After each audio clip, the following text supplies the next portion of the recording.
Let's get going on this topic of defects. We discussed in the last class, essentially we tried to classify all kinds of defects, point defects, vacancies, interstitials. Then we were talking about, we spent some time discussing about intentional defects, which were extrinsic. And there are a couple of points I forgot to mention, which I want to do first today, and then we discuss a lot more about the energetics of all kinds of defects, intrinsic, extrinsic, and some rather very non-intuitive concepts will emerge from here. If you have seen them you might have seen them in some sort of thermodynamics-based courses, but we're going to really discuss it specifically for semiconductors and doping and controlling their conductivities and such. So so if you remember, the discussion on doping was if you look in germanium, silicon, gallium arsenide, gallium nitride, what you want to identify a few dopants that are very shallow, right, and they're donor-like near the conduction band edge, and we discussed a little bit about this, effective mass, the Cohn-Luttinger sort of theory, very briefly the last class, why you map the problem completely to a hydrogen atom problem, and then you can explain why the dopant activation energies are kind of relatively constant. For example, if you look at n-type donors, it looks like it's independent of what you're, as long as you're replacing silicon with an extra, something from group 5, boron, phosphorus, arsenic, group 5, phosphorus, arsenic, antimony, bismuth, the activation energy is roughly uniform, and that's basically the simple hydrogenic quantum mechanical model can explain it, right? That's what we discussed. And the other thing was, for the p-type, on the other hand, you have a little harder time explaining, and that's because the model we discussed didn't take into account the fact that as you start fitting in larger and larger atoms, there's strain, right? And the strain affects the valence band much stronger than it affects the conduction band. There's also strain when you introduce bismuth into the n-type, into the host, but then the conduction band is less susceptible to perturbation by strain because it's from s orbitals, remember, and it's uniform and it doesn't have directionality and so on. At least qualitatively we explained that. That's our explanation, and if you are interested, you can always go further and make it quantitative, and you can explain these trends after that. Yes, sir. So one of the things is, after we identify dopants, intentional dopants, say n-type, let's look at silicon.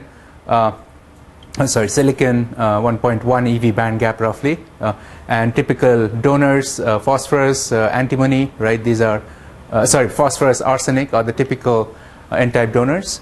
And if you remember, the sign here is basically 0, and plus means it could be neutral, and it can go over to a positive 1 charge state, right? It can be +1 charge, and that's associated with the missing electron from the donor atom, right? So that was the idea, and we will discuss the very interesting consequences of multiple charge states and all a little bit later today.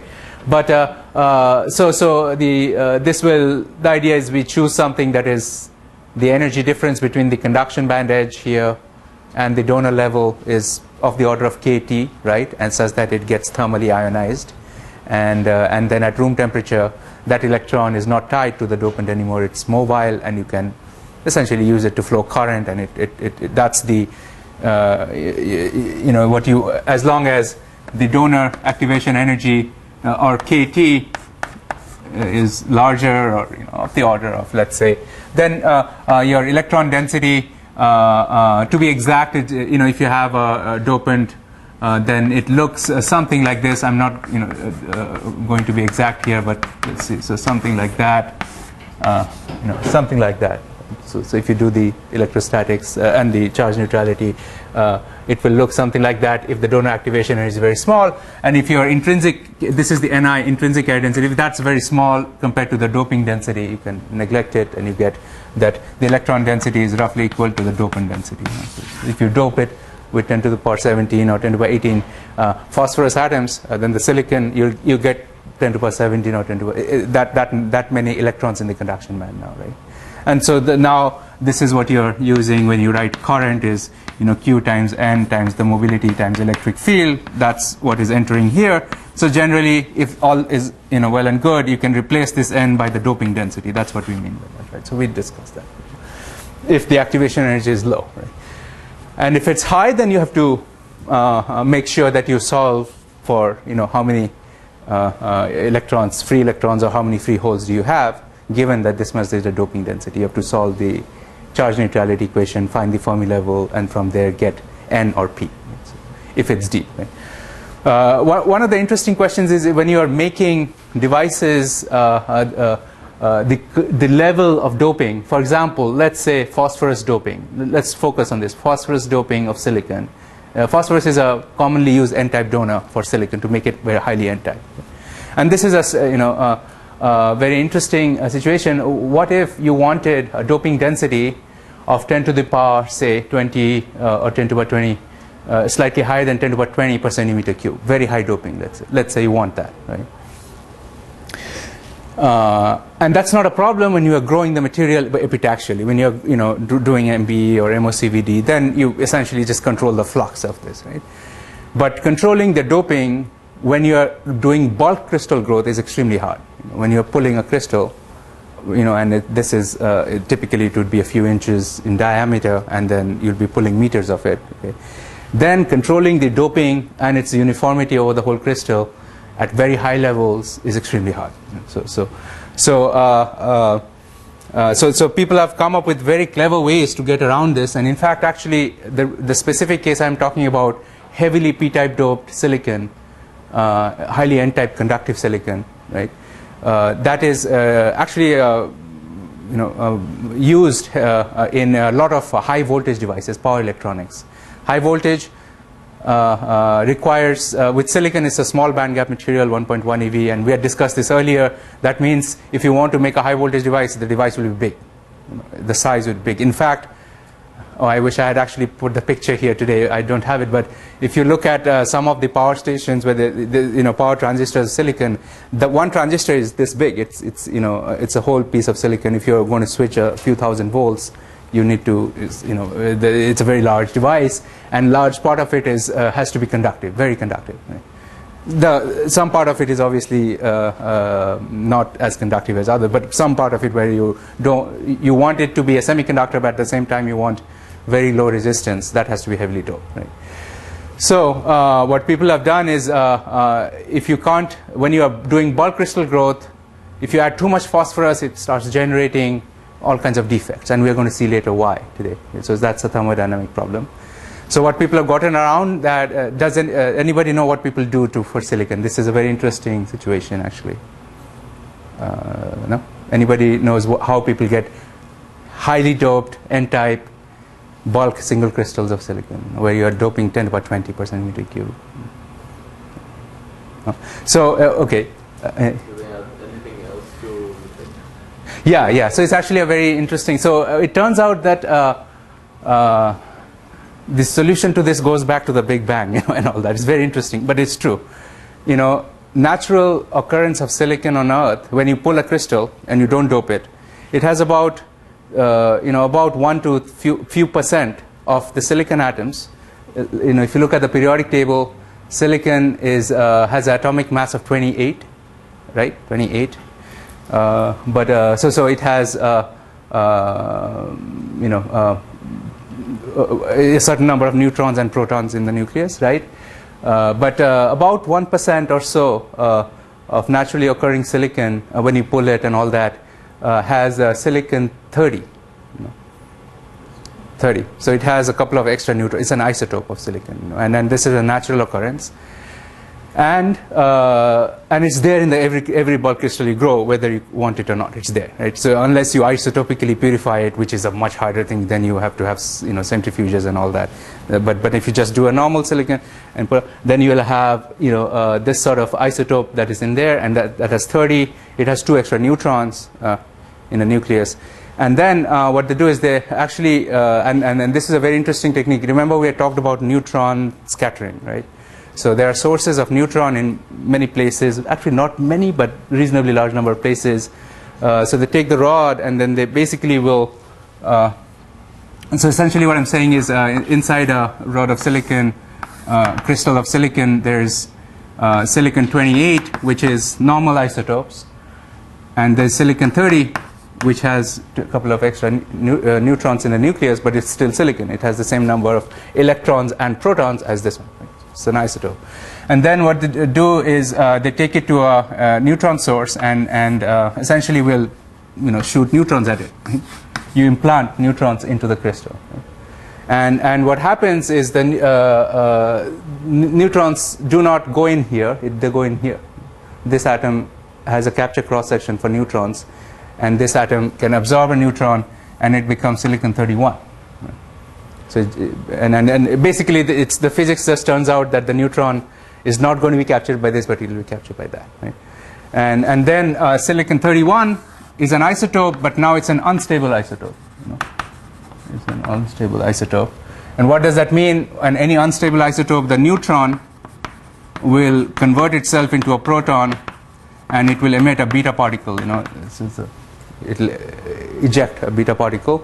And I think you know that charge should be conserved. So a neutron is 0, this is +1, and so some charge will go out with it as well. So when that happens, the neutron has converted into a proton. This has become another element now. It's phosphorus. So right, does that make sense? I mean, it's very interesting. But this is called neutron transmutation doping. And obviously, you don't want to be standing near it when that happens. So it's done in, obviously there are sources of neutron you don't want to be there in the first place because they come from nuclear reactions in the first place. But this NTD is a very popular technique for creating heavily doped N-type silicon crystals today. And for example, the closest to here, because of its old history with World War II and radiation lab, MIT has a part where they have a source for this, neutron transmutation doping. So you can actually send them samples and they'll do this for you and send it back. So meaning they'll test it and all that. All the radiation is quenched pretty fast. The half-life is very short, so it gets this done over very fast. And then so essentially you get heavy doping because, as you remember, you have like a few, a couple of percentage of the silicon gets converted to phosphorus. Yeah. Why does it convert to a proton and emit the beta and not like just release the neutron back again? So that is a nuclear reaction. So essentially, you have a certain number of protons and neutrons in the nucleus, and then for silicon 31, silicon 31. What was that? Yeah. So essentially, the neutron it's a neutral particle, right? So it gets captured because of these nuclear interactions, which is not Coulomb interaction at all. It gets captured. So if you look at a potential well for it, these are energy scales that if you take a high energy physics course or fundamental physics course, there's the weak forces, then there's the electromagnetic forces, there's strong forces. This is a weak force, which is so essentially the neutron would see a potential like that for this kind of atom, but the other kind of atom it won't see any potential at all. It will go right through. And so and then this is, I'm just kind of saying what is. Without any quantitative explanation, that the neutron gets stuck in the nucleus, but then when it's there, it makes the whole nucleus unstable, and this is the idea behind many of the nuclear, atomic bomb as well, right? It's unstable and it wants to dissociate, but when it dissociates here, the dissociation paths can be many. It can split into two nuclei. Here, it does a much gentler dissociation. It converts itself into a proton. And then something else, beta particle or something like that, and then this there'll be source and then there'll be reflectors and all that, and you take this and typically they'll rotate it, and the neutron absorption cross section is such that it's just like light, it will have a certain absorption cross section, absorption length, and so they have enough flux such that and then you rotate it such that it gets uniformly doped all throughout, rather than having high at the edges and all that. Everything has a skin depth, the same thing really. So so that's a very clever way of taking advantage of high nuclear physics in semiconductor devices. As you might imagine, it could be done with 3/5 as well, but in 3/5 it'll be proven a little trickier. And in 3/5 in the end, you are always doing epitaxy if you're going to do epitaxy, it's not a problem to dope it in this way. Okay? It's because bulk crystal growth is very close to equilibrium, and that we are going to. This is probably a motivation also as to when you are dealing in trying to grow the crystal and dope it at equilibrium, you have all these other things that want to mess with your what you want. Whereas when you're doing epitaxy, you are really far out of equilibrium and you can kind of do things at your will. You can dope as much as you want, but if you're at equilibrium, you have certain restrictions. Okay, so that's kind of an interesting, very interesting aspect of the story. All right, so now let's look at the what are the problems, or rather not what are the problems, what are the features, and what is the essentially statistics of what are the statistics of dopants, of vacancies and interstitials and all these kinds of defects that we introduced in the last class. And what we want to do now is ask the question that just like we discussed for so there are all these vacancies and all these interstitials that are we identified right away, just thinking about it intuitively, that these are possible, right? But will they actually occur? That's the question we want to answer now, right? So so for example, if you are growing silicon or gallium arsenide or any of these semiconductors, what is the probability that you will form a vacancy? What is the concentration of the vacancies at any given temperature, and things like that? That's what we want to answer now, right? And we already discussed one of the aspects of the story, that is, most of these defects, be it these are intentional defects, but if you look at vacancies and all, we'll also have some energies, right? Some energy scales, and we start whether something will occur or not is given by the argument of energy, right? And we are going to start from there, try to carefully look at what do we mean by what are these energy scales for formation of a defect, and then what does, if the defect is uncharged versus if it gets charged, what's the difference, and then relate it to aspects of doping and all that right now. Okay? So let's start with a vacancy, the simple problem of a vacancy, and ask what are the say energies that are involved in understanding a vacancy. So just to keep things simple again, let's look at just a missing atom in a crystal like that, right? So so essentially one of the atoms is missing. That's a vacancy, and we're going to ask what is the, I'm going to tell you the temperature, tell me how many such vacancies are there in the whole crystal. That's a precisely defined question, right? So let's say I have big N atoms in the in the whole crystal, big N atoms, and then how many of these vacancies, we're going to label it with a small n now, are there at a given temperature T, right? That's the question we want to answer. And probably you have again seen this. Actually, how many of you have taken Mike Thompson's course here? Okay, so you probably have. This is a repeat for you. So yeah, okay, that's fine. Have you seen things like this, or no? All right, yeah, that's fine. You can go and check. So all right. So what we're going to first ask is how much energy does it cost to form this vacancy? Right? Because if it costs too much energy, it's never going to form, right? I mean, it's going to be like e to the power some energy by kT in the end, right? That's how it's going to be.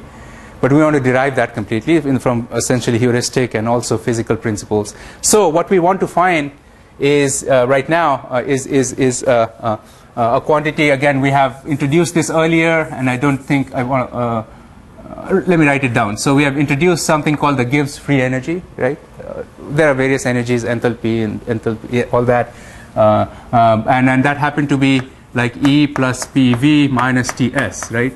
This we had seen this earlier, right? This is a very general relation, And this is what you typically call as the enthalpy of, and this is your entropy, right? Right, that part we have seen before. Right? So, for most of the stuff we are talking about, unless you take a crystal and you start applying, very large pressures with diamond anvils, you squeeze or try to stretch things a lot, this term is negligible. PV, the volume of a crystal is not changing much. Right? So we are going to just throw that out right now. We're not going to consider it. There are, of course, situations under very extreme high pressure and all where it will play a role, right? Clearly, if you're doing, a transition from gas phase to liquid phase under pressure, you want to not lose that term, right? But right now, it's pretty clear what we are doing. The volume is really not playing a very big role. Another way to think about it is the changes in volume term will be essentially, this volume here, but all these other terms are the entire crystal, right? So it's a very small volume. I mean, the term is extremely small, even if there is a change. It's not much at all. Right? So we are going to throw that out, and then say that whatever be the defect, whatever be the vacancy, anti-site defect or interstitial, any of these intrinsic defects you're talking about, it is going to have a certain cost of energy to form. Right? It's going to cost a little energy to form, and we're going to just call it a formation energy for now. Right? Formation energy minus T times the total entropy of once you have formed n such defects. Right? That's what we're going to do. So that's going to be our Gibbs free energy term now. Okay. Is that clear? I mean, what I said, I'm going to neglect the volume term and then say that, well, it cost me a certain, so this was your perfect crystal energy, and then here's the energy, here's the barrier. So this is with one vacancy, and here's the barrier height. That's how much energy is going to cost you to form that defect, right? And we have talked about that earlier. So formation energy. Okay, so vacancy. With vacancy, I mean crystal with vacancy. I hope it makes sense when we just qualitative saying that. Now, what we're going to do is ask, and typically the formation energy is going to be of the order of, the energy would be of the order of a bond energy. 2 eV, 3 eV, something like that. Typical bond energy. Let's say, not necessarily limited to this, but this order of magnitude, 2 to 3 electron volts, typically. Hopefully you can see, I mean, you have to apply this much energy to kind of kick that atom out in some sense, right? So that's how it's going to take you, right? But now we're going to look at this term a little bit more carefully, and then the game again boils down to looking at it carefully and figuring out what it is. But the technique we're going to apply for the entropy term is exactly the same as before, right? We'll have to find out what are the possibilities and configurations. It's a geometric or combinatorics problem now, right? And we're going to apply those tricks. But just before we do that, what I want to say is the entropy, because many of the questions we'll ask have to do with high temperatures, there are going to be two forms of entropy. One is related to vibrations. Okay? Vibrational entropy, is the atom, where is the atom? Is it in its lattice site or is it somewhere else? Thermal vibrations. It gives it certain randomness. So that will be one term. And then the other is because of configuration, which we have looked at before. Configurational entropy and vibrational entropy. Two terms. And what we are going to do is not worry too much about the vibrational part, but include it. Obviously, we're going to keep it. The vibrational part is let me say that it's a constant typically. I mean, it's not going to change with let me go through it first and we'll see what it is. So it's not going to change. Whereas the configuration part, that we have already talked about quite a bit. What is the configurational entropy for any system? How do you write it? Yeah? Yeah, it's Boltzmann's major contribution. The configuration entropy is always KB, Boltzmann constant, natural log of all the possible configurations, right? Every possible configuration, that's your configurational entropy. right? So is that, yeah. And then this is your G, actually, before I go there, go to the next step, let me make sure we are clear on these, right? These two terms. So these two terms, I should have probably made sure. So if you form, instead of one, what I wrote here is the formation, the Gibbs free energy for forming one vacancy, just one in the whole crystal.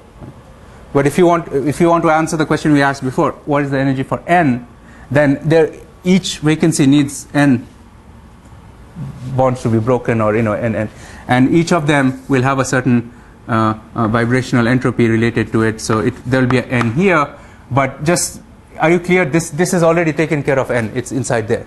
So the configuration that's already there. Right? So this is the change you have to have for n vacancies, not just one. Right? And because we want to answer how many vacancies are there at any temperature, right? So and what is this omega? We have also talked about that, right? So you have n big n sites, and you want to choose small n sites out of that, right? So it's basically big N choose small n, right? I mean that's basically n factorial over n minus n factorial, n factorial. That's all it is, right? We talked about that. So that's your full-blown version of the Gibbs free energy. And I mean, there are a couple of things that have been neglected here. For example, we are saying that if I form a vacancy here, and if another vacancy is forming over here, they're not interacting. These are kind of non-interacting single particle picture, they're non-interacting. So we have some assumptions here, but I think that's those are standard, I would say. Yeah. So now what do I do if I want to answer this question? Well, this is my energy. So what do I do now? Physically, what are we saying? So here's the Gibbs free energy, right? And at equilibrium, what happens? Right? The Gibbs free energy is minimized. Right?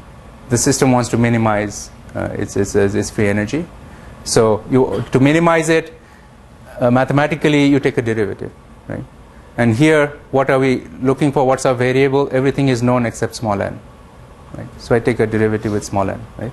And then equate it to 0. Right? And that will give me an equation. You solve it, you get n. Right? Everything else is known. Right? So that's a general idea whenever you are posed with a question like this. Here's the system. Here are a couple of these energy scales: vibrational entropy, formation energy. Tell me how many defects there are.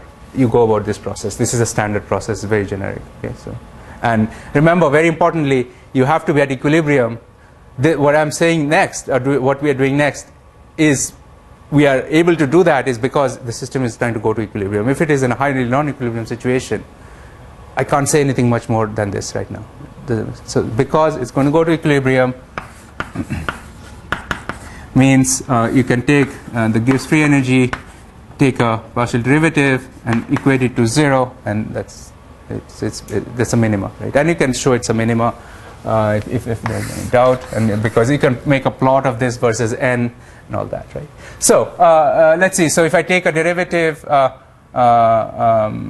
first of all, I can write this out.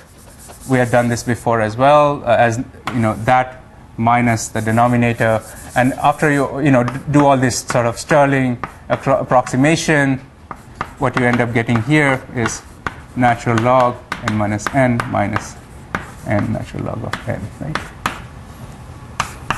Right. So we had done this before, right? So yeah.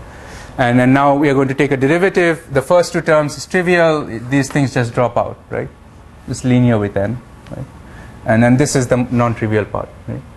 And the non-trivial part is actually not very hard because this has no dependence. I mean, when you take a derivative, that goes away, right? There's no small n dependence.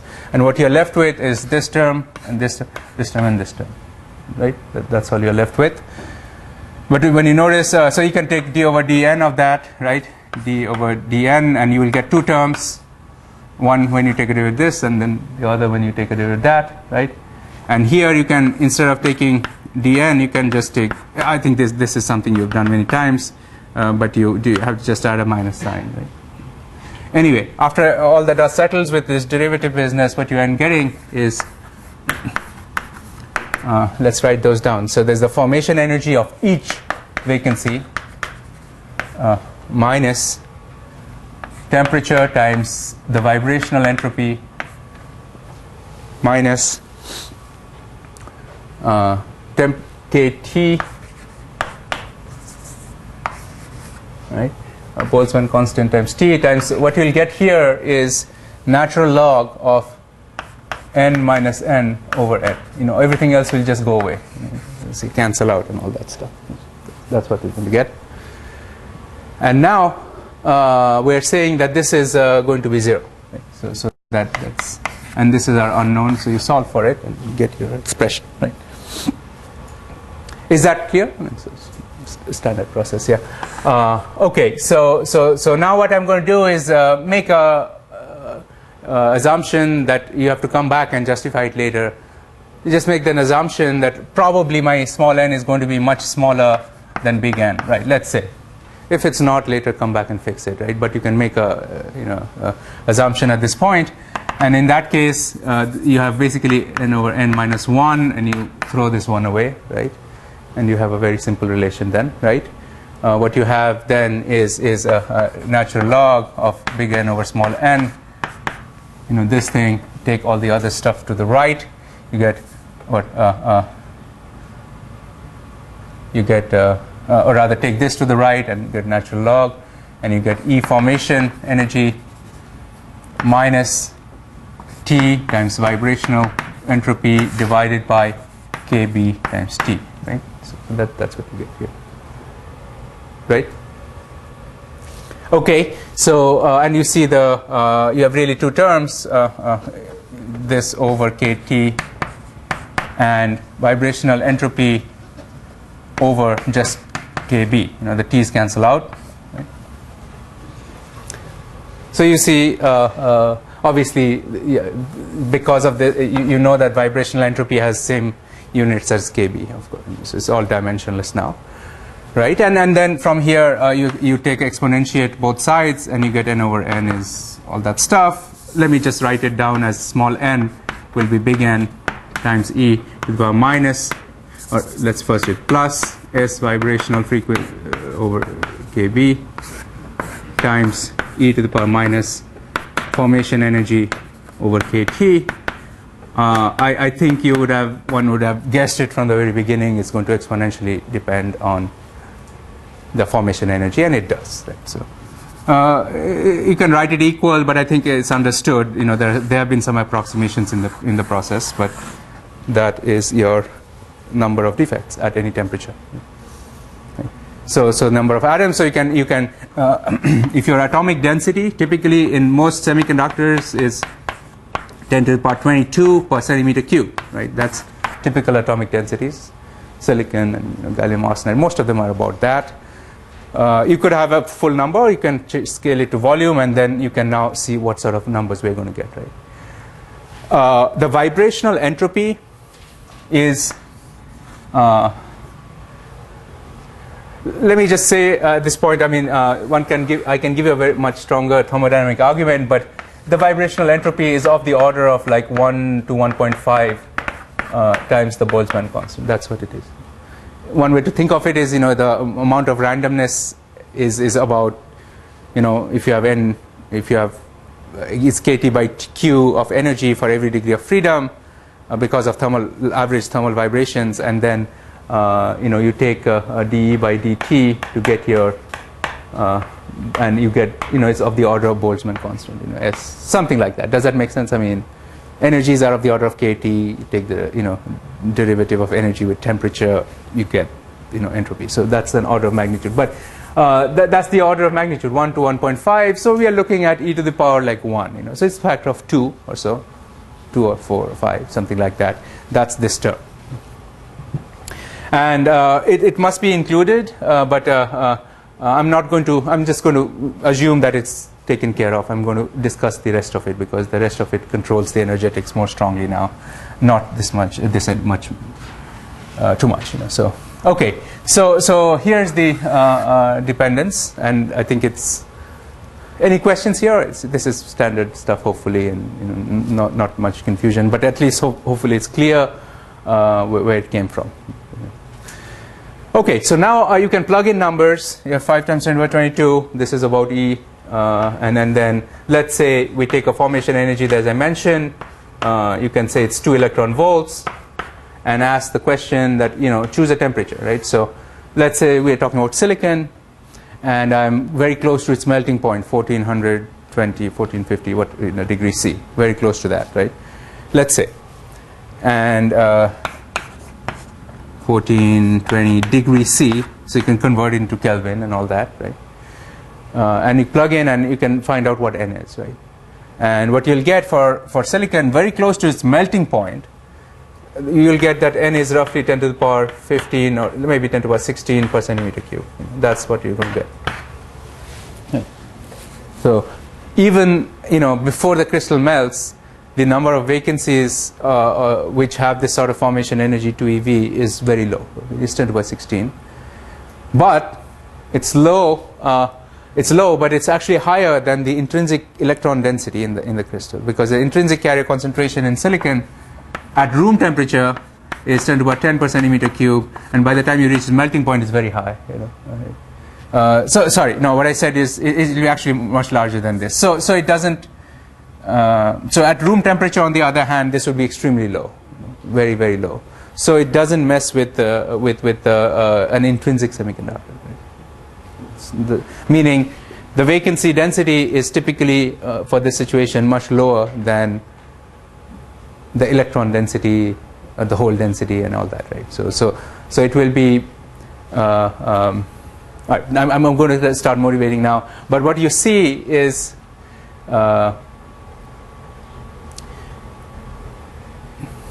So this is all that I said here is true for a vacancy or a defect, any intrinsic defect that is actually not interfering with the electronic application. So actually, let me step back a little bit and motivate the next part of it. But when you experimentally start doping a semiconductor, let's say, right? And you start, it's not intrinsic. I mean, the semiconductor is not intrinsic now. You intentionally have introduced one of the dopants, phosphorus, let's say. Right? Now that's an intentional defect, right? Then what we have done here will actually change a little bit, and it will change in a very interesting way, because now we have two kinds of defects. Right? One is a substitutional intentional defect, which you want to control and put in dopants, right? But what I'm going to say now is the number of vacancies and all that you can form, which are intrinsic. If it's intrinsic, one might kind of naively think that no matter what I do, if I add some extrinsic defects, it's not going to change. This is going to stay the way it is. The answer is not quite. What will happen is, as I start doping the material, this will change in a very fundamental way now. Meaning, if I asked you the question, was silicon, as a good example, that you have only 10 to the power 16 per centimeter cube, and that answer is true only if you're not doping the material. If you're intentionally doping it with phosphorus, let's say, when you're growing it, this could be 10 to the power 20. It could be actually more than the dopant density. So it will change. And what we'll see now is why does it change. So, is that clear what I'm trying to say? Meaning when I'm substitutionally doping it, it's an extrinsic defect that is messing in a big way with the intrinsic defect density. It changes it in a very big way. And we're going to see now why. And that has to do with charge. So whatever we did here assumes that the vacancy or the antecedent defect or interstitial is uncharged. We have made that implicit assumption, which I didn't focus on, but we have made the assumption that is uncharged. And now what we'll see is the moment I change it and say that no, my vacancy or defect or interstitial can actually have charge, this argument is going to change a little bit. Okay? Does that make sense? What I'm trying to say? Yeah. So, yeah. Also, if you add dopants, the configuration or entropy term will also change a little bit. Correct. Good point. So you're saying that if I have a vacancy and now I'm adding dopants too, but you're right. So now I have less sites to choose from, right? I have instead of so I'll have like two kinds of atoms and they have to redo the combinatorics, right? Yeah. But we're actually going to argue right now that it will indeed change the thing. But people have done this sort of numbers now, and what you see is, let's say I'm doping 10 to the power 18 dopants, and I have so now I'm still 4 or 5 orders below the atomic density, right? So yes, there is a change in the entropy term, but compared, so all right, so the final, what we'll see now is the change in the entropy term is negligible compared to the change in the formation energy term. So this dominates completely, and then that's what we want to show now, right? So, and it's a very simple argument really, and interestingly, it may seem that this is very standard stuff. It should have been realized longer, but it's somewhat recent. It's not very old either. People, once you start running into a problem, then you realize what's you have to redo these concepts. So, but indeed, one has to redo the combinatorics. But that term is small, so with that, I'm not going to get into that argument. But okay, so what we'll do now is look at what would be the situation if I have vacancies, and I think we'll look at this particular situation. It's in your book, by the way. So again, don't need to look at that right now. But let's say we have silicon and or gallium arsenide or any of these compound semiconductors, and here's your valence band. Here's the conduction band edge. And what we are trying to do is maybe dope it n-type, phosphorus, and then let's say there is a vacancy. Rather, if it's silicon, then it's very clear. Silicon has a uniquely defined vacancy. Gallium arsenide has 2 kinds. Gallium may be missing, or silicon may be arsenic may be missing. Silicon is missing. So that's a single sort of vacancy. And you can ask, where are the energy levels, or what is the energy level of a vacancy? Right? And we have first said that it has it costs you certain energy, right? Formation, right? And so the formation energy of a silicon vacancy, the energy of formation of a neutral vacancy, which is not charged, is about 2.4 electron volts. Remember, I said it's about the order of the bond energy, 2 to 3 eV for most semiconductors. Right? So it's about 2.4 energy eV, and I'm going to label it now with E formation 0, which indicates that this is a neutral vacancy. It doesn't have charge. So the formation energy of that, and then on the other hand, the vacancy can actually get charged, meaning depending on where is the Fermi level in the semiconductor. Remember, if you dope a semiconductor, let's use this picture first. If I start doping the semiconductor,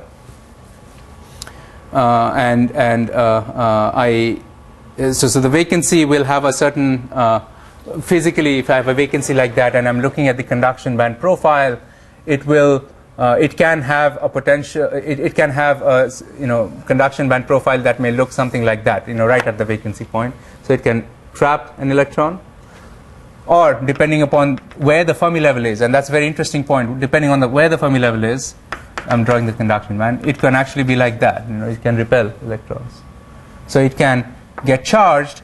So this is a neutral vacancy we talked about. That's the formation energy.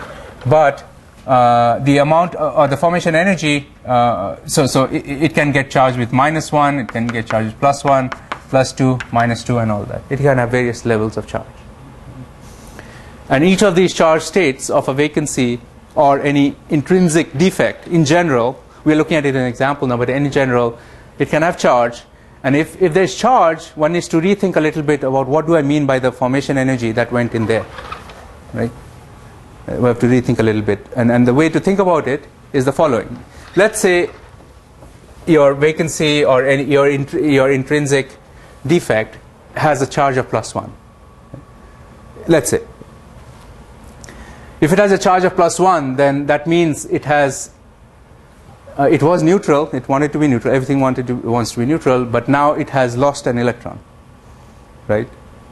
It has lost an electron, and where is that electron gone? Where is that electron? It's in the crystal. Right? It's in the rest of the crystal. Right? What is the energy of an electron in the crystal, in the semiconductor? Conduction. Sorry? Conduction. So actually, that's interesting. One might think, yeah. So the energy, let's put it this way: the average energy of electrons in any material is the Fermi energy. That's where the electrons are. There are some in the conduction band. There are some in the valence band. But the average energy, once you put it, it's kind of distributes itself. The average energy is the Fermi energy. Right? Yeah? No, it's actually tricky. So because if you go to the conduction band, valence band, but once you release it, it can end up anywhere. If there's p-type and there are holes, it can compensate it and all that too, right? But the average energy is that's the meaning of the Fermi energy. Right? If you want to add an electron to the system, that's the energy level where it's going to go in the end. Just because the Fermi level in a semiconductor can be inside the semiconductor, it means it has to split into fractions. I mean, that's really. But if you think of a metal, if you want to insert an electron, it will go to that energy, right? So, what does that mean? It means that if I have a positive +1 charge, the defect has lost an electron, right? Compared to when it was zero state, neutral state, right? So that means it has given away EF energy, exactly Fermi energy. It has given away 1 Fermi energy. Each defect, which is positively charged, has given away 1 Fermi energy worth of joules or electron volts. Is that clear? So it's given it away, right? And energy, that means it has to have, the total formation energy is going to be this plus. Does that make sense? Because how can you give away energy? Only if you have it in the first place, right? And you need that much energy to give away. Does that make sense? So you have to add it to the total formation energy. So what I want to write it as now is the total formation energy is really of the neutral plus 1 Fermi energy because it gave away 1 electron to the crystal. Does that make sense? Or is there any questions here? Think of it the other way. Let's say it accepted an electron from the crystal, from the semiconductor, right? So it has now it got EF of quanta of energy from the crystal, and therefore it needs less work to form because it got that energy from the crystal. So that's another way to look at it. Right? So essentially, what happens is your total formation energy is let me write it as I think there's sometimes a lot of confusion of the way it's written. Where did I write that? So there will be the sign of the charge here, sign plus magnitude. If you have 2 or 3, so it's not the electron charge, but I hope you understand what it means. It basically this Q can be +3, +2, 1, 0. It's an integer depending upon the charge state of the defect. Does that make sense? Okay. So again, from in your book, the notation used is a little confusing. I'm just using it. I think it's a little clearer to me this way. But he has a minus sign, and I think there's some confusion about electron charge and all that. But this is the picture really. I mean, if you are a positively charged state, you're going to add. If you're a negatively charged state, you're going to subtract. If you are twice negatively charged, it will be -2 times EF, and so on. Right? And the physical reason is because if you're giving away charge, you need that extra energy to form in the first place to give away. If you are receiving charge, you need less energy to form, right? Because you are receiving energy from the rest of the semiconductor host. Okay? And now this has very remarkable consequences. It's a very simple thing, but it has a very interesting consequence now that you can now ask. First of all, are there any questions on this? It's right. So essentially, it's got to do with you need less energy to form if you're getting electrons from the crystal itself. So you don't have to provide it through heat or something externally. So that's the idea. So if that's true, now your expression here will kind of change. And before I go to the expression and ask about what is the electron density, let's look at a situation. So what we do is many times what happens is the same defect, the same vacancy, or the same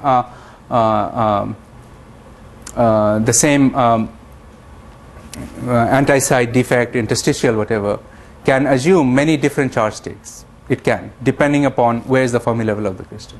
So that's an interesting situation. So and an example given here is for silicon, the vacancy will have, let me sketch this. The vacancy will have a charge states, 3 charge states. +1, -1, and -2. There are 3 charge states. And now we are kind of, in order to, so we're going to go back to this picture. These are the external dopant states, but we'll, and you see the signs 2 minus, 3 minus. These are for extrinsic dopants. We are now talking about intrinsic vacancy. It can have multiple charge states. It can, silicon vacancy in the silicon crystal can have a charge state +1, -1, or -2, 3. But it has different energy levels in the band gap. It has different energy levels in the band gap. For example, if you look at +1 state, it is 1 eV below the conduction band. So let's draw that. So 1 eV. Remember, silicon band gap is 1.12 eV at room temperature. So 1 eV below the conduction band is your +1 vacancy state. Right, so let's say +1 here. So it's near the, excuse me, it's actually closer to the valence band. And it's +1, so it's like a donor-like state. It has given an electron away. Right? So there's a -1 state, and that energy is 0.6 eV from the valence band. So -1 is 0.6 eV from the valence band. So go up 0. So that's 1.0 eV. Go up 0.6 eV here.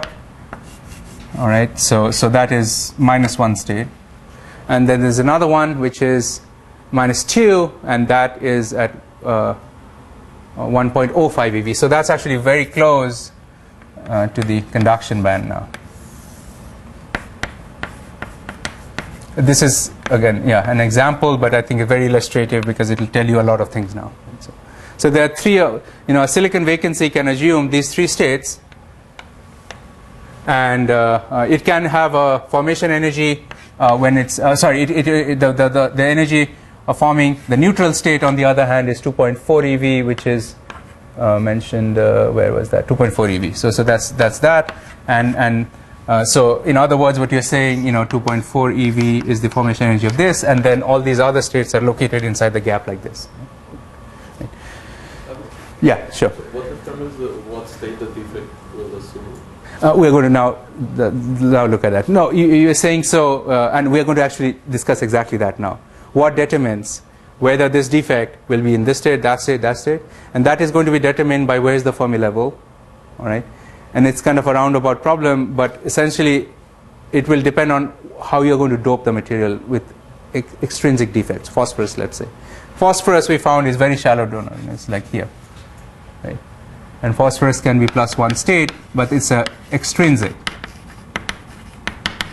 So that's in addition to all these intrinsic ones. Now this you can't avoid. That obviously you can avoid. Right? So if you don't put any phosphorus, let's say your Fermi, if you look at just, if you just look at intrinsic silicon, right? Intrinsic silicon, the Fermi level is very close to the middle, right? Intrinsic silicon. And then right away you can say that this will be, if it's right at the middle, 0.6 eV is very close to the middle of the gap.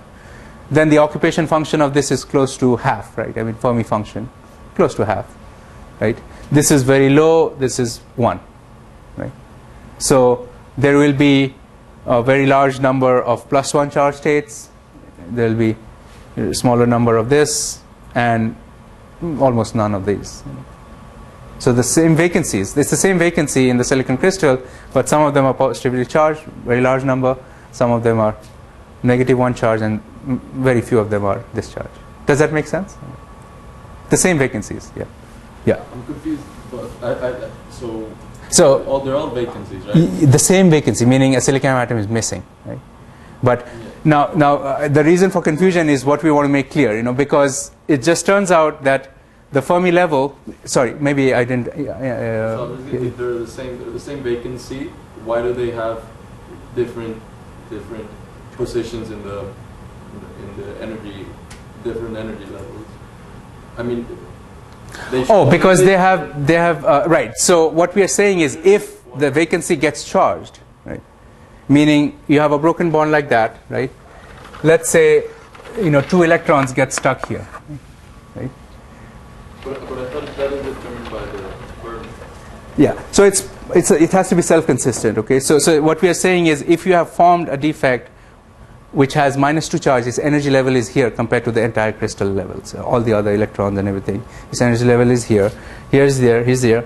If you are +1, this is the situation. And now what we are going to do is answer the question that depending on the Fermi level, which one is, you will have a bit of all, right? But which one will dominate will be very clear now. We are going to sketch it. So, and let's say what we are going to do is we're doping it with phosphorus. Okay, let's say.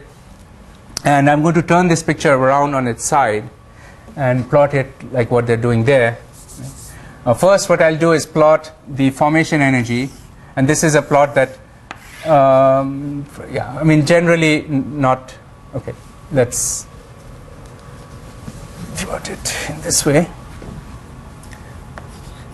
I'll use a smaller window here.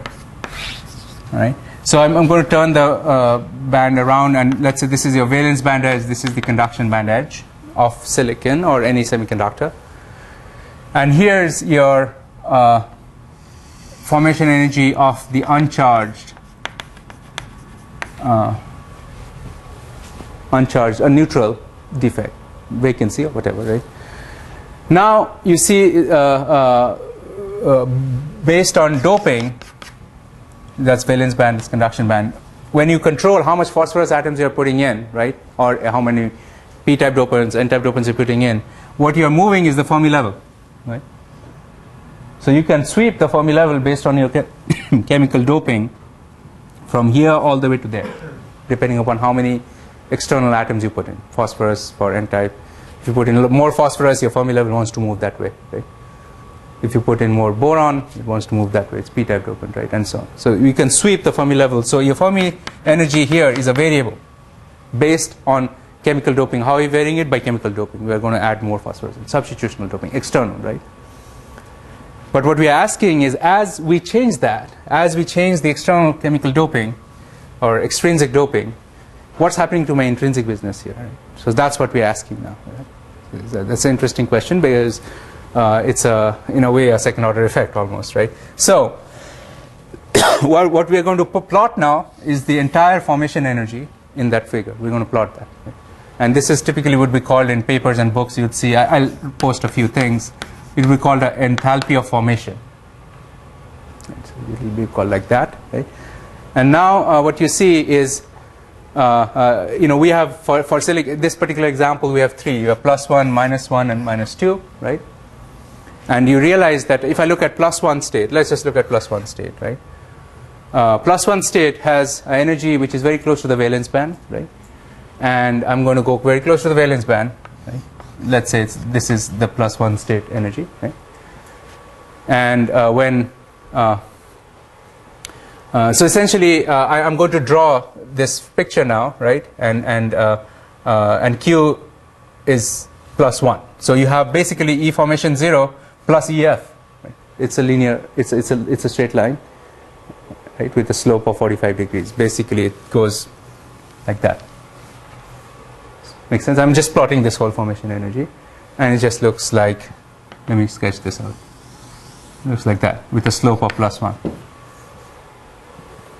Does that make sense? Yeah, it's just that. It's nothing very fancy. Okay?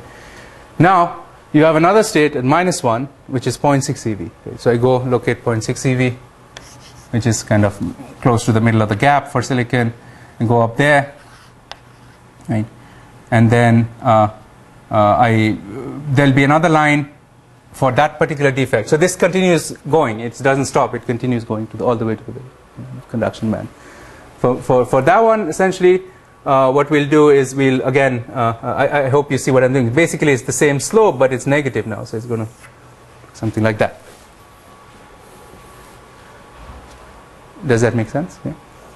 And that's the -1 state.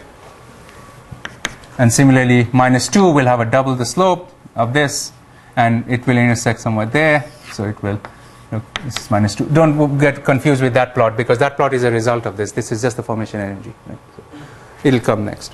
So if I were to kind of extend it, you see there's another crossing here, but it's very close to the conduction band. Right?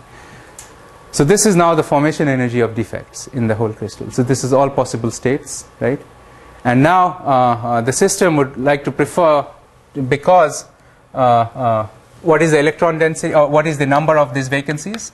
Number of vacancies is basically n times this, entropy vibration, which I'm going to not include because the order of 1, but then it is e to the power minus E formation over kT, right? That's what it just derived there, right? But now it's the E formation total, all inclusive, right? So this E formation 0 plus Q times EF, right? So it has both. So if you include both, you can see it's an exponentially, it's e to the power minus of this whole thing, and each defect has its own business, right, going on. So it will, as I look at a plus charge, plus 1 vacancy, it will, as the energy rises, the number will go down exponentially, right? So if I were to plot now the number of vacancies, I'm going to plot n of plus 1, right? The plus 1 charge vacancies. So it's actually high here, and it's going to go down like that, right? Make sense? Right. So essentially, yeah, we're just plotting this now for each kind, for each species of the vacancy and all the charge states. And similarly, you see here, that's going down, so that's rising. So your n plus is going to rise, right? And then this n minus 1 is going to minus 1. I'm a little off here, but it's going to rise, and then this one rises even faster. It will kind of overpower this somewhere, right? Does that make sense what we're saying here, right? And this is completely independent of whether you have doped the material yet or not. It's saying that if you do something and you put your Fermi level here or here or here, you can now identify which defect is going to be dominant. Does that make sense? Which one is the highest? Obviously, the one which will be the highest here is the one which has the lowest thing here. Okay? Lowest here, because that's an exponential dependence. So what you have is a contour of minimas here. This one, this one, this one, and then this one. You have this sort of contour. And as you move your Fermi level from left to right, from the valence band to conduction band, the nature of that vacancy is going to change. Right? If your Fermi level is here, the highest number of vacancies have a charge of plus 1, right? Then your Fermi level moves here, and then it becomes neutral. Right, that's the highest number. There are also plus 1 states, there are also negative 1 states, but they're much lower in number now. It's exponentially lower. Does that make sense? I mean, so essentially it's tracking that, and then if you move here, then your charge vacancy is assumed charge negative 1, and if you move very close to the conduction band, it's become minus 2 now. Okay?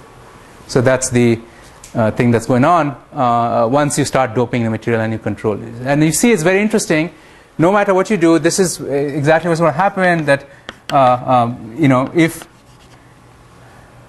you see why this is a problem now is because the vacancies that are negatively charged, right? Negatively charged vacancies start dominating if your Fermi level starts going towards the conduction band edge. But why do you want to move your Fermi level conduction band edge? Because you want to dope it n-type. You want a lot of electrons in the conduction band. But what he's saying is, if I start moving my Fermi level here by doping it heavier and heavier, then I'm going to lose electrons into the vacancies. I'm going to create vacancies that are going to suck away the electrons. They're not going to allow those electrons to move. Do you make sense? I mean, essentially they'll get stuck here. Now this is kind of close, so you can escape it, but it's sucking away electrons from you. You're not getting electrons. So this is the classic problem of doping. As you start doping, and exactly the same problem with p-type. As you go here, this part will dominate, right? And it's positively charged. That means you have a problem getting holes now, right? So does that mean you need to put more donors or more acceptors to overcome? Yes. Yeah. Yeah. So what will save you? Okay, another great question, right? So what can save you is the intrinsic. It's also a question of scales. So yeah, typically you have to put more dopants than you get carriers. So because some of it will be,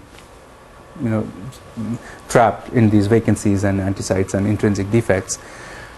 But what I'm trying to say also is I mean, with silicon you can obviously dope it heavy, but as you dope heavier, what I wanted to stress is you start creating more defects too, because of this very reason.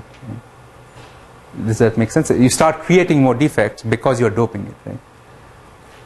because if you didn't dope it at all, these charge states would be there, but there's no charge. So if you don't dope it at all, the Fermi level is kind of here, and you have a certain number of defect density, and so this would be kind of this would be the maximum or the minimum vacancy density. So minimum vacancy density because it's kind of the highest in energy, right? And as you go to the lower values here, you exponentially increase the vacancy densities. Right? So, and the net charge in the crystal is obviously, if you have -2 charge here, then you have lost 2 electrons from here. So every, for every 3 phosphorus atoms you put here, 1 goes here, and maybe 1 electron goes in the conduction band, then 2 get stuck here. That's the idea. So you have to supply that much more. Okay, so. I hope this is reasonably clear. Now, what you notice also is there is a very interesting aspect to this, that as what I just said, if all these arguments that I said, if this term really dominates and this is very small compared to that, you don't have much of a problem. You're okay if this term dominates.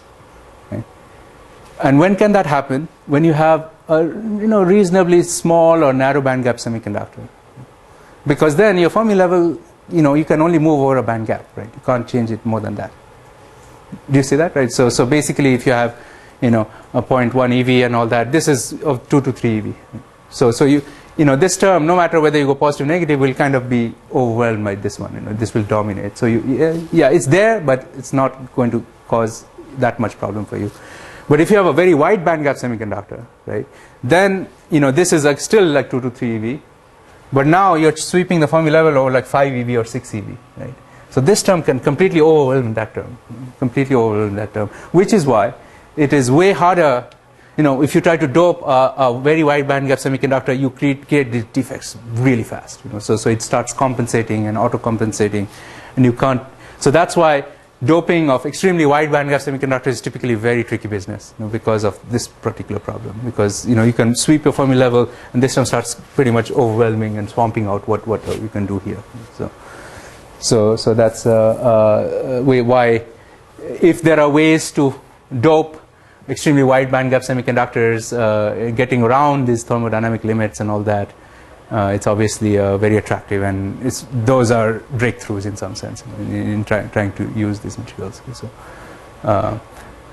okay, so I'll post a couple of papers on this. I mean, these things are still, in the particular case of 3-5s, people are still trying to figure out a lot of things here, but at least this part of it is clearly understood now, right? And given this problem, for example, you should be able to calculate how many vacancies and all that, and here's the process. It's pretty straightforward. And if you have any confusion on this charge state and all, I'll post a couple of reading materials. There's a decent discussion in Rocket, but I think he kind of talks about too many things at the same time in this chapter, and I think he says everything that needs to be said, but I'll post another one where probably things are a little more clearly spelled out. Okay, so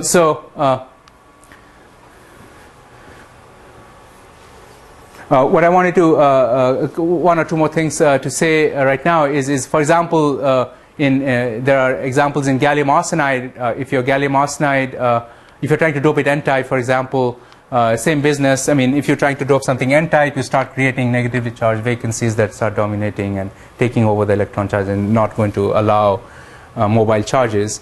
And this has led to some concepts of what's called the Fermi stabilization energy. I'm going to post this paper. It's kind of an interesting concept, which says that you have a certain energy where I think one can kind of see there's an intersection of various of these lines, and there are some energy scales which is within the gap which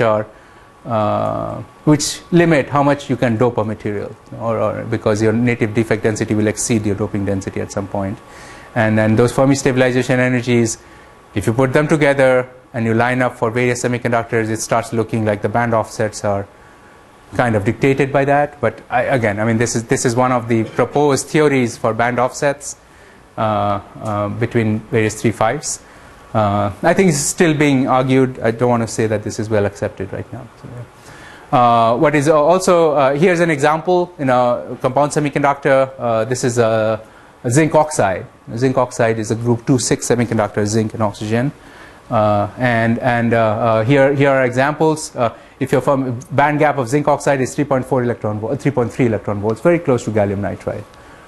And then here's my 2+ state. It has a 2+ state. We started with +1 for silicon, but here it has 2+ state, which is an oxygen vacancy. So you're missing oxygen, +2 state, but the moment you hit this energy, it changes into a neutral. So, and then the zinc vacancy, on the other hand, has a much higher formation enthalpy. So it's kind of, like there, and it has a neutral part. So I think you can see the slope here is basically the charge state of it, right? The slope, right? And this is neutral. This is -1, -2, right? And this is when you are growing things under zinc-rich conditions. Actually, can you just go open the door? I think there's a pizza guy is here, so. Or not? Just a second. I don't know where he's calling from. Hello? Hello?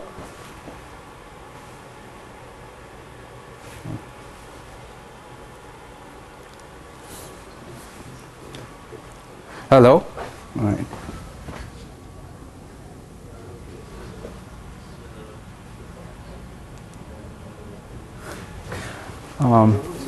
My hands are, would you mind just keep leaving that door ajar, and just in case they're looking for me?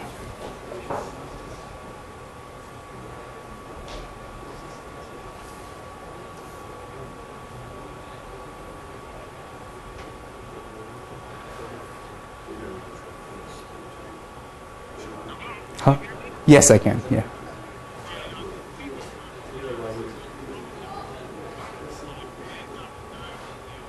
Oh, yeah. I think we opened the door. This is baud 140, right? Yeah. Okay. We just opened the door. We left it ajar now. So, are you? Where are you? Fine. Okay, sounds good. So I'll see you here. Okay, got it. Thanks. Yeah. Okay. All right. So, yeah. So you can see that if you, for example, if you're growing it under zinc-rich conditions, this is the situation. But if you're growing it under oxygen-rich conditions, zinc oxide, then things will actually change. It depends on, equilibrium condition depends on what environment are you in. So when you're doing growths, so for example, if you're growing under zinc-rich conditions and you're trying to dope it p-type, you have a very big problem, because you see this is +2 charge, right? It won't, instead of getting holes, you will just get these vacancies. Right? So the reason why gallium nitride made a huge number of breakthroughs but zinc oxide didn't is because people couldn't solve this problem. There's still no p-type dopant for zinc oxide. At least no good one. There have been, antimony is something that's claimed to be a decent p-type, but nothing really has worked out very well. So, and then similarly, if you're growing, anyway, so from here you can kind of start seeing that there will be some problems with some sort of doping, and then if you look at for nitrides, you will see again for p-type there's a problem. So nitrogen vacancy starts high. Yeah. So we can keep them on this table.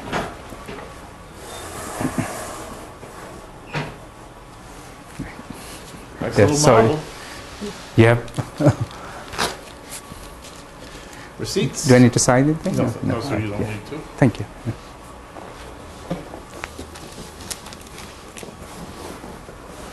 What's the doping of that pizza? Sorry? Yeah. What's the doping of the pizza? Oh, we have to find out. There'll be vacancies.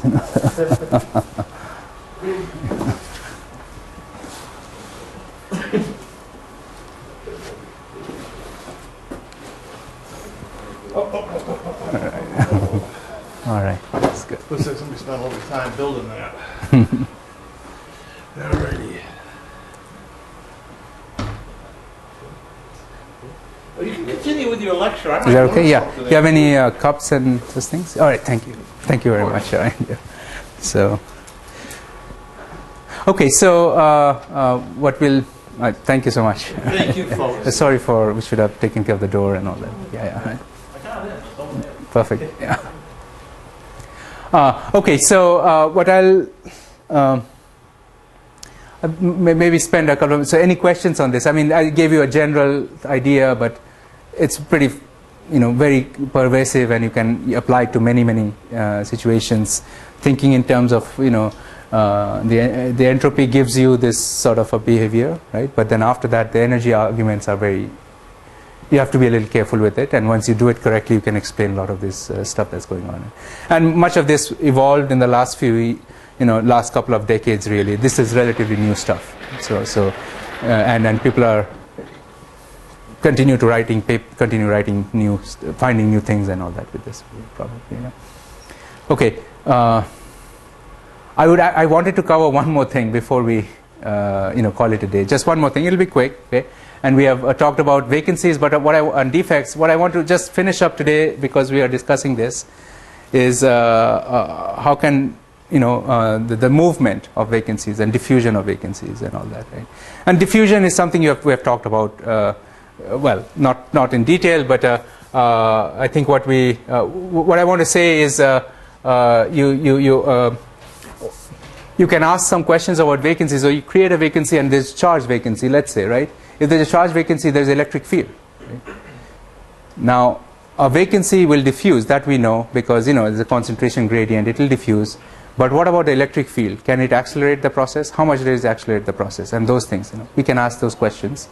Does anybody know the answer? I mean, for example, if you have a charge vacancy and you put in an electric field, let's say if there's no external electric field, its diffusion rate is whatever, right? How much can you change with even the highest fields you can apply? Do you know roughly? Well, good. So that means you have not read Rocket's book yet. So because he tells you why. So you can, at max, increase it a factor of 2. You can't do things exponentially there, and you can prove that very nicely. So and that's what what I'll do is just go through defect diffusion process, because this is a very important concept, and it won't. I don't think it's going to take us too long. So essentially, the question is diffusion. Already we saw that if you are it's a random walk process. If you have a if you have a defect at some point, and you want to say, I'm going to give it a certain temperature T, right? The question of diffusion is following. I have a certain concentration, defect, and I'm going to give it certain time T and a certain temperature T. Tell me, where is the defect now, right? I mean, or how far did it go? Right? That's the question of diffusion, really. That's the fundamental question of diffusion. And then on top of it, you apply that there are so many to start with, and then the concentration. But really, that's the question. And the answer that we have, and I think this is Einstein really, this is the random walk problem, right? And the length it goes is given by this. We have talked about that, right? I mean, roughly. And what we'll do now is just talk about two things. One is we'll probably just look at the microscopic picture where this came from, and then just relate it to these energy scales that we talked about, and close the loop on this. So it's about diffusion. So a diffusion process, if you want to start from a certain site, and then you do random walk, right, of a certain number of steps, right? And if you are on lattice sites, for example, or if you are an interstitial, the question really is where are you after a certain time, right? That's what we're asking, right? And you can always, one of the simplest way to look at it, and I think I've mentioned this very briefly in one of the classes, is you can say that I moved a step R1 here, R2 here, R3 here, and so on, right? R2, R3, and so on. So your total distance you have moved is big R is R1 plus R2 plus Rn, right? Let's say I've chosen n steps, and then therefore the square of that would be just that, Rn dot product with itself, right? And I think we already discussed this, that you have the normal terms, right? So they will just add up to summation of Ri squared, right? And then you will have the cross terms, which have the way you would call it is a random phase, because it's a random walk, so the angles are changing. So it's it's basically R squared let's call this, each of them is d squared. Okay, the length is a lattice constant or something like that. This is d squared times big N, where N is the number of hops you have made. 1, 2, 3, big N. Right? Number of steps you have taken in the end. Right? So that's d square N plus this is basically d square also, but then there's a cosine of theta ij, and this phase is varying randomly. It's a random phase. So it goes to 0. Right? So that's a random walk. If it was not random, it won't be 0. Okay? In fact, if it was perfectly linear, then you'll get a big peak and all that. So that's all diffraction patterns and all that, right? So if it's amorphous, then you get only this. Right? So that's how far you diffuse. Each step is d, and then now the question is what we want to answer is what is the and let's say that each let me actually leave that right now. From here you can already see that this is kind of the length squared, and n each step will take you a certain time t, and when you add up it's going to be square root of time, right, in the end, right? So that you can see. But I'm more interested in this part, and what you see is if you want to model how is it diffusing, the vacancy or antecite, what you really have is some sort of a diffusion barrier, and this defect is trying to move, right, and there is a potential barrier for it to move, right? And it's trying to attempt to move we can say there's a certain the rate at which is going to go from here to there, rate in per second is equal to is going to be a frequency. Let's call it nu naught. That's the frequency at which it's colliding with the wall or the barrier, times the probability that it makes it across. And the probability, I think we know, is going to be some sort of a barrier for diffusion over kT. That part we know. Okay, so that's the rate at which it will go, so from here, is that clear? I mean, this is a standard picture, and typically this thing would be the vibrational frequency, because of heat. It's oscillating, and you can say how many how many times it's hitting the next atom or in the next barrier. So and then this is again of the order of a couple of eV generally. It depends on the material, right? And then the number of steps it can go, right, is so the number of steps it can go is therefore in time t, right? So in time t, the number of steps it can go is basically this times t, right? It's the rate times t. What does that mean? It's going to be a number, and that's how many steps it has taken. Right? So rate times t in time t, the number of steps it has taken is really gamma times t, and that's a term frequency barrier times t.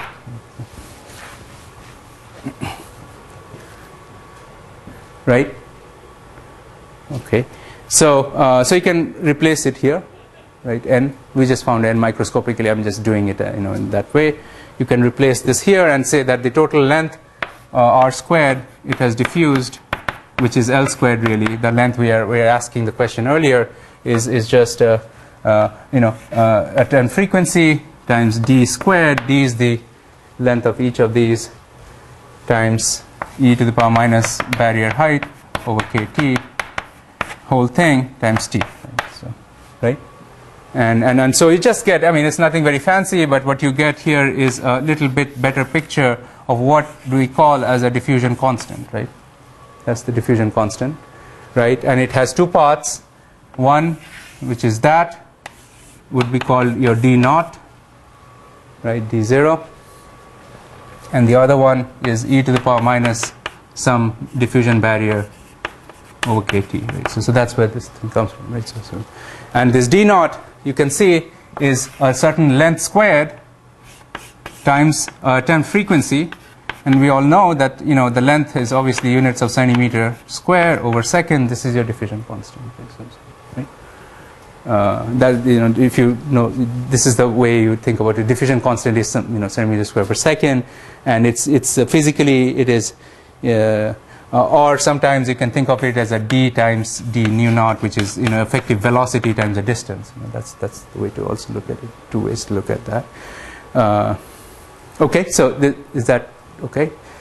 So now to answer the last question I asked is if I add on top of it an electric field, right, and I have a charge vacancy or charge interstitial, what happens to the diffusion? Does it get faster and all that? What we'll see is the diffusion constant will become from here to slightly different under an electric field, and this max would be about 2. We can't make it any faster than 2. It's not going to change exponentially. That's what I'm trying to say. And the answer to that, this is done in your book. I'm not going to belabor it, but just outline the process. It's very similar to if you have done semiconductor courses, where what we are looking at is in some sense the current of defects, right? We are going to say the current of defects, meaning the flow, the rate of flow of defects now, not electrons and holes, but defects. If you've done any semiconductor devices, you write it as your drift current plus diffusion current, right? You write it as drift plus diffusion. Diffusion current is typically written as Q times diffusion constant, dN over dx. This is for electrons, right? Plus Q times the mobility, right? Sorry, N times mobility times electric field. Drift, diffusion, right? Now we're talking about defects and vacancies, but the concept is the same. There's no difference. Now we're saying this is my diffusion constant of the defect, right? And it has some charge. The defect has some charge. It has some concentration gradient from here to there, right? So N, which was the electron density, has now become defect density. And similarly here, I really don't have a mobility yet, but essentially it's that diffusion constant over Q times diffusion constant over KT. This is a famous Einstein relation for random walk as well. D over KT is mu. This is mobility. So, and this is electric field. And the nice thing about electric field is always a Fermi energy minus some over dx, rate of change of the Fermi function or the potential. That's the electric field. Okay. And the other thing we already talked about, and this is, I'm going to just mention this in not too much detail, but the number of vacancies is so you have an intrinsic number of vacancies. N is going to be Ni e to the power this whole thing by KT. Is the intrinsic number of vacancies. It follows exactly same relations as electrons, but we're talking about vacancies now. And so if you take this and substitute it here, what you get here is KTs cancel out, and you get a natural log of N over Ni, right? And you have all this stuff in front. So that's what you're going to get. Sorry, there's d over dx of that, right? So, and after this, what you do is you kind of combine. You write it as, Q d dN over dx, and this you convert it from this over dx to take this out. You write d over dx as d over dN. Dn over dx times d over. Sorry, what am I doing? D over dN. Dn over dx, right? So you can do that, right? And you take this out common, and then what you're left with is basically a factor that will look like 1 plus something. Okay. And what you can show is the maximum value of this is 1, and therefore the maximum diffusion constant you can enhance even with a very high electric field is just twice. It's not more than that, right? So that means that with the large electric fields inside the diffusion, or rather the diffusion of defects is dominated by non-electrostatic barrier. I mean, the barrier, actually everything in the end is electrostatic because of Coulomb interaction with lattice, but essentially the crystal atoms and their location play a bigger role in the diffusion constant. And so you have a renormalized diffusion constant is what I'm saying. So the new diffusion constant will look like this for the defects. It's just 2 times more maximum with the field. That's what we want to say here. Okay, so I would like to, I think I can stop here today, and please start reading, and I'll post the next assignment probably tomorrow or day after. I think I'm running a little late on assignments because I was going to post one before the break, and I got an email that students are not supposed to work during the break, so I didn't post it to the break, but that's fine. I think we're okay. Hopefully you got some practice with the electronic part, but the next assignment will be a lot more on the, the thermodynamic aspect of the crystals, phase separation and spinodal decomposition, defect formation, and all these nice things. And I'll start, because we're moving into also things that are heavy research items today. I'll start also in this assignment. I'll assign you to ask you to read a couple of papers and maybe reproduce the plots and all that from the papers. That would be nice. You get into that mode. So again, this is all from chapter. Sorry, I think it's a typo there. Chapter 7 from Rocket, and please read it. And I followed most of it from the book, so you can. Okay, good. So we can have that, and we meet on Tuesday then.